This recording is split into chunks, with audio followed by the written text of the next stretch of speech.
నెల్లూరు జిల్లా కావలి రాజకీయాలు సార్వత్రిక ఎన్నికల వేడిని తలపిస్తున్నాయి. 100 అడుగుల జాతీయ జెండా ఐకానిక్ పాయింట్ ను సందర్శించేందుకు వచ్చిన మాజీ ఎమ్మెల్యే రామిరెడ్డి ప్రతాప్ కుమార్ రెడ్డి వ్యాఖ్యలపై మాజీ ఏఎంసీ చైర్మన్ మలిశెట్టి వెంకటేశ్వర్లు ధ్వజమెత్తారు. 10 సంవత్సరాల ఎమ్మెల్యేగా చేసిన వ్యక్తి కనీసం జాతీయ జెండాకు సెల్యూట్ చేసిన పాపాన పోలేదన్నారు.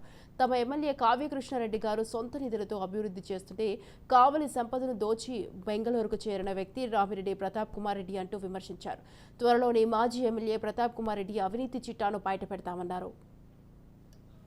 10 సంవత్సరాలు శాసనసభ్యుడిగా వ్యవహరించిన వ్యక్తికి కనీసం సెల్యూట్ అన్నా చేయాలి. సెల్యూట్ కూడా చేసిన పాపాను పోలా. నువ్వు మాట్లాడిన భాష, నువ్వు మాట్లాడిన మాటల తీరు ఏ ప్రజలు కూడా 10 సంవత్సరాలు శాసనసభ్యులుగా పనిచేశావు. ఫస్ట్ 5 సంవత్సరాలు నేను ప్రతిపక్షంలో ఉన్నాను, నేనేమి చేయలేకపోయాను.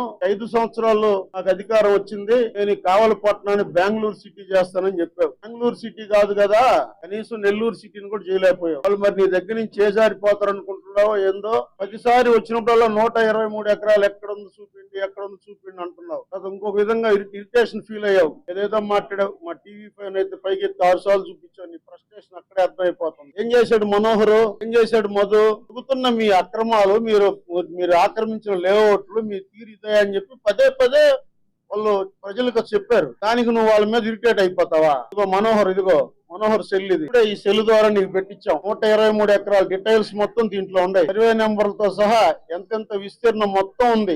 ఏ ఒక్కటి తప్పున్నా శిక్ష ఇస్తా, శిక్ష వేయించుకోవడానికి మా పార్టీ. తప్పు అయితే నువ్వేం చేస్తావు చెప్పు ఒకసారి.